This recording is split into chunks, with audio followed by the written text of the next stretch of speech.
Welcome to Watch Mojo, and today we're counting down our picks for the top 20 frustrating video game levels.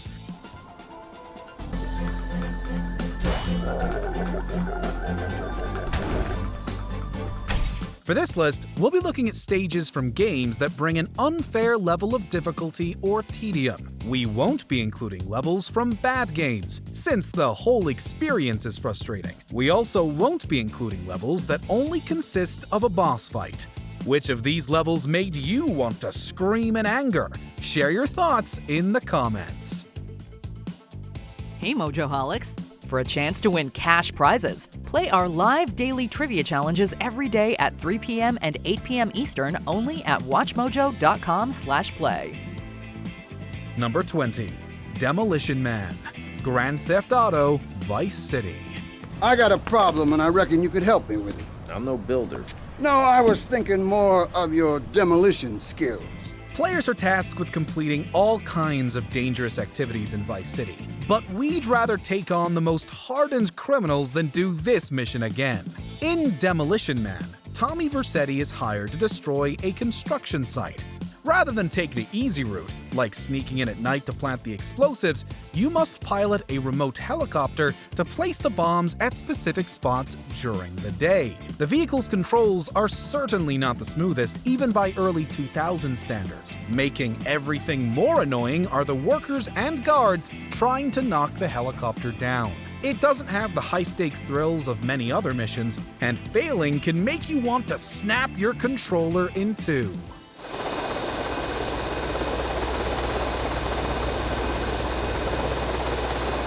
Number 19. Blighttown. Dark Souls.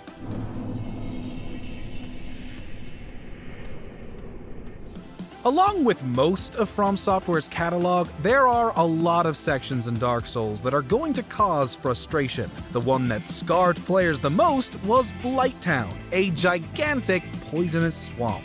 The upper area can be confusing with its multitude of moving bridges easily turning you around. The actual swamp lower down, on the other hand, is even worse. There are plenty of tough enemies prowling around, many of which will inflict poison damage, and some of which will be able to do so from afar. Traversing this hellhole eventually leads you to Quelaag's domain, where you'll have to fight the titular witch. Just like every other enemy in this game, this isn't exactly easy.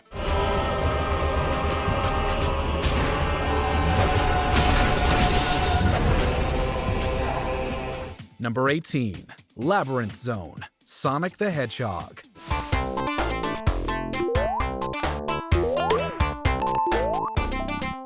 Water levels are usually some of the most notoriously frustrating stages developers can include in their games. Sonic can't swim, so his immense speed doesn't help him when it comes to the Labyrinth Zone, the fourth level in the game. Even if you are managing things, you won't be able to escape the infamous drowning theme, which originated here and can cause stress in even the surest of players. Combined with traps and enemies, the slowed movement and panic-inducing music will ensure Sonic's watery grave at least a few times. The level's third act is naturally the hardest. On top of worrying about drowning, the game throws seemingly endless spikes and exploding enemies at you. Number 17. Waterfall Contra.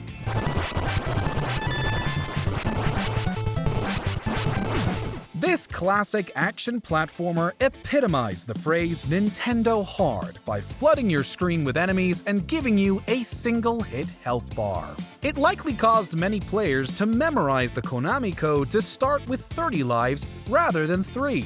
However, that probably still didn't help much when it came to the third level. As the only stage in the game that scrolls vertically, you have to ascend through the hail of gunfire.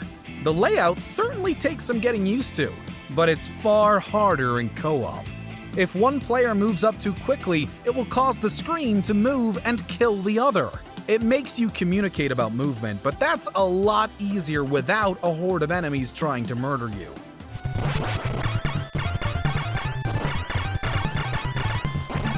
Number 16. The Library. Halo Combat Evolved. Ooh, that's a good idea.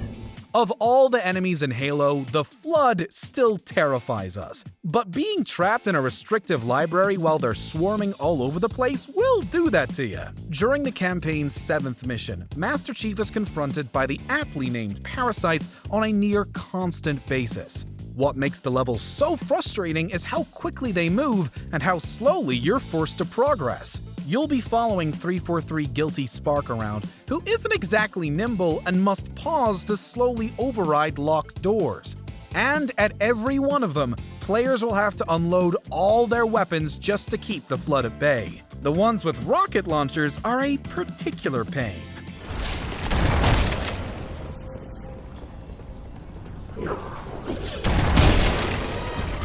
Number 15.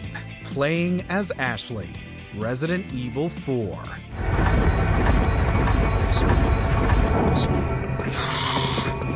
During the 3rd chapter of the original Resident Evil 4, players are put into Ashley's shoes for a change. If you thought she was annoying before, just wait until you play as her. She won't have any way to attack enemies she comes across other than throwing a lantern at them, or she can simply hide under a table. While we didn't expect any combat prowess, that doesn't make it any less fun.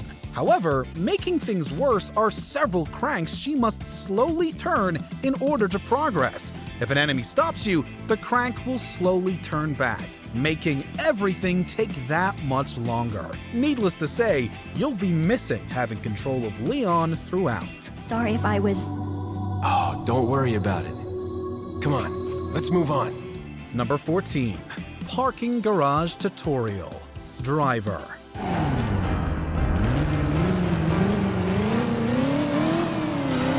Tutorials are a necessary feature for games to teach the player the basics. Some may be boring, but they're usually helpful. That is, except for the case of Driver. Before you get into the story about an undercover cop in a criminal organization, you have to pass a test to prove you can be a getaway driver. Said test takes place in a parking garage, where you must perform a series of maneuvers in an extremely short time frame. Some are simple, while others are complex. Unless you're a fan of skiing, you probably won't know what a slalom is. Plus, if you damage the other cars around you too much, you have to start over. You the man! Number 13. Welcome to the Machine. Echo the Dolphin.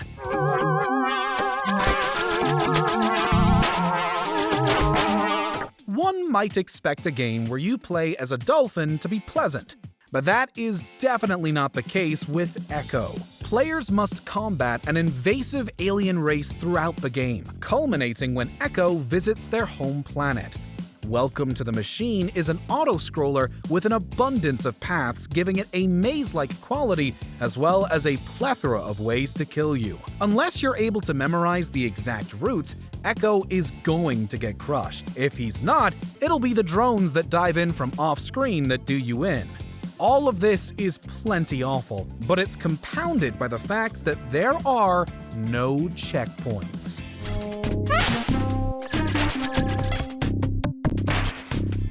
Number 12. Can't Wait to Be King. The Lion King.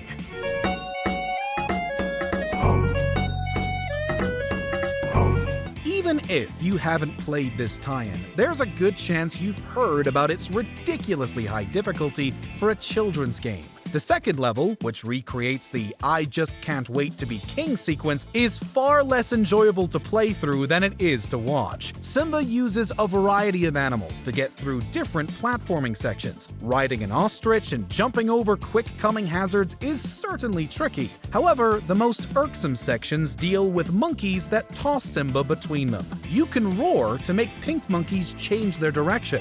But with most hidden off-screen, there's still no telling where you'll end up without a lot of trial and error. It takes the utmost patience to make it through.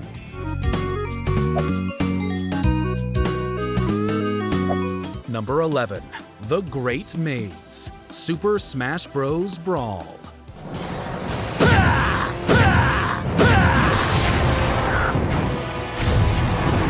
Super Smash Bros. Brawl is often considered one of the weaker entries. Something it has above all others, though, is the Subspace Emissary, a grand story mode that brings in all characters. However, right before you reach the final boss, you're hit with a level that is both boring and frustrating. Not only does the Great Maze recycle all of the level environments you've already played through, but also many of the boss and mini-boss fights. The layout is exceptionally annoying, since you'll often reach a dead end and have to work your way back. It's meant to act as a penultimate challenge, but all it manages to do is suck out all the fun the story mode had managed to build up.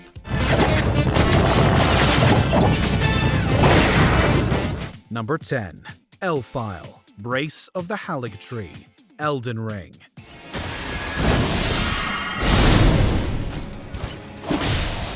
It's good to see that From Software has never lost its edge amidst the pleas for an easy mode, but that doesn't mean we can't get frustrated when its games pummel us into the ground. As an optional dungeon found during the endgame, Lfile is reserved for the most hardy of players. It's a massive castle with plenty of branching paths, so there's a lot to uncover here. Unfortunately, exploring means encountering the toughest enemies the game has to offer. Given the studio's reputation, that's saying a lot. It's an onslaught of damage that you'll likely be unprepared for, no matter what. It ends with a fight against Melania, who quickly became known as the most grueling boss in the game. Number 9. The Great Bay Temple, The Legend of Zelda, Majora's Mask.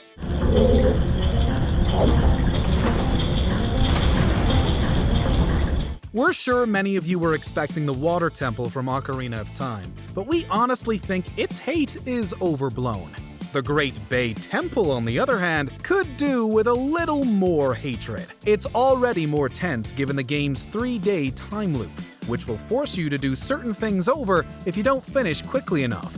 Its layout is also confusing. Most areas are connected by a central pool, whose flow affects what rooms you have access to. You'll end up swimming through its pipelines numerous times, either to fix something you missed or, more likely, by accident. Retreading ground in a game with a giant time limit is a recipe for stress.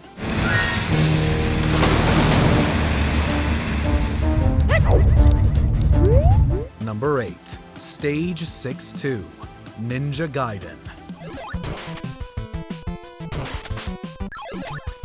Ninja Gaiden shows players how deadly the life of a ninja can be, especially in this infamous level. The objective here is as simple as it is in all the rest: reach the end without dying too much. What makes this near impossible, however, is the onslaught of enemies. Some of them are placed in cheap locations, while others dive bomb you from the side of the screen. And since any step in either direction, no matter how slight, cause those off-screen enemies to respawn, you'll have your work cut out for you. It's also a pretty lengthy stage. Considering each level has a time limit, there will be no moments of peace here. Number 7. Aztec, GoldenEye 007.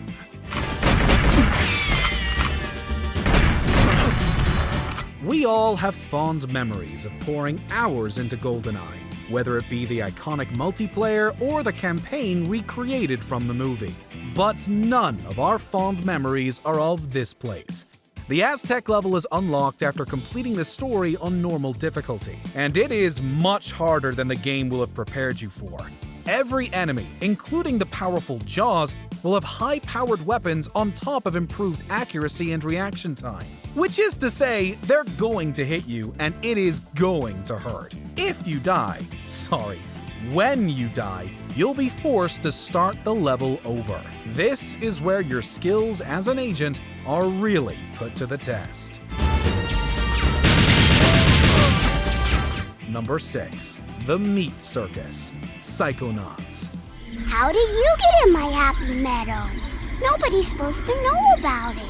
You know things are bad when later releases have to fix a level's difficulty. Psychonauts tasks players with platforming through the minds of its various zany characters. The final level, Meat Circus, is the product of two psyches brought together. However, it also brings elements that are exceedingly maddening. One section has you escort a character with little health, while others are comprised of unforgiving platforming.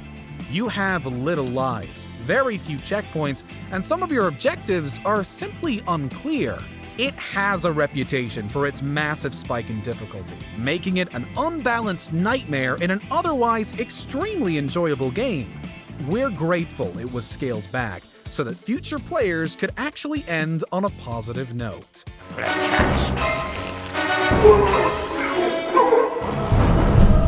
Number 5. Farewell, Celeste.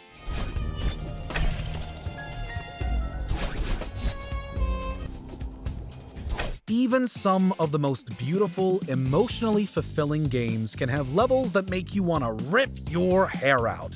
Celeste is one of those games. Following its release, the developers issued a free DLC titled Farewell. To say that it made every other level look like a cakewalk would be an understatement, which is saying a lot considering how tough the majority of the game is. Farewell was designed with the hardcore in mind. It's incredibly long, and some areas are mostly hazards with a small safe path and no spots to rest. It also enforces techniques you'd really only need beforehand if you were speedrunning. The temptation to turn on any of its assist modes will be strong.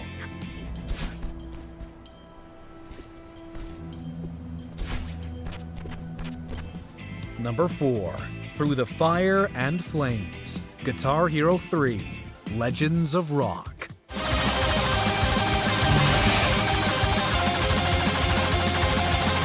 You may scoff to find a Guitar Hero track so high, but that must mean you've never tried to make it through Dragon Force's Through the Fire and the Flames. One of the most shreddiest metal songs in existence, this track will have your fingers stumbling over the keys even on the lowest difficulty.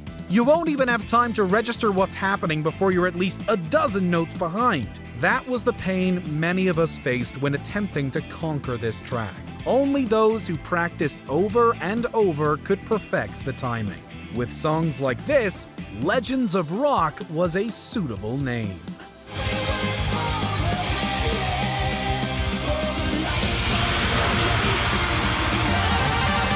Number 3. The Dam. Teenage Mutant Ninja Turtles. In the late 80s, the Ninja Turtles were everywhere. Kids may have been excited to get an NES game with the heroes in a half-shell, but that excitement turned sour almost immediately with one of the most famously unfair levels in gaming history. This underwater section has you defuse 8 bombs as one of the turtles. The swimming controls are pretty poor, but that's not the worst part. There's also electric seaweed surrounding pretty much everything, leaving you little room for error. Still, maybe players could have done this slowly, if not for the time limit of 2 minutes and 20 seconds. It basically forces you to act quickly, ensuring you'll get killed in the process. Number 2. The Perfect Run. Super Mario Galaxy 2.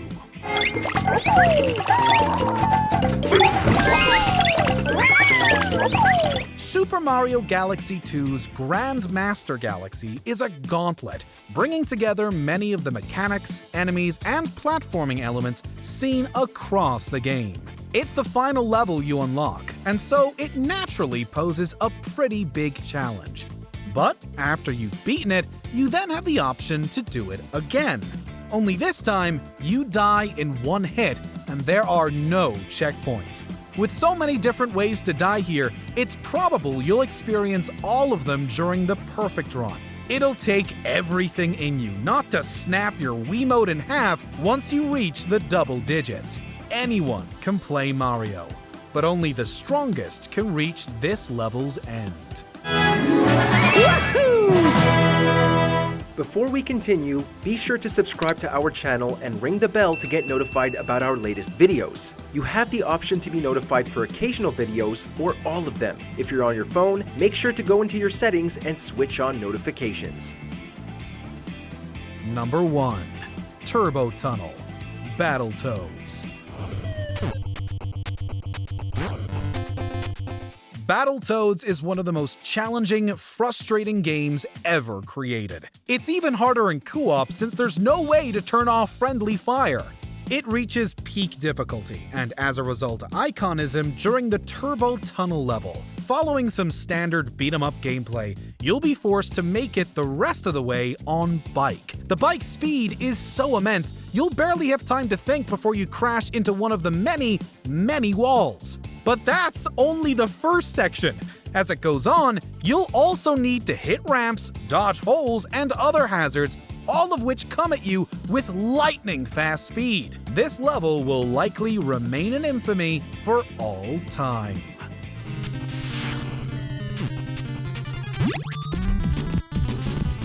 Did you enjoy this video? Check out these other clips from WatchMojo, and be sure to subscribe and ring the bell to be notified about our latest videos.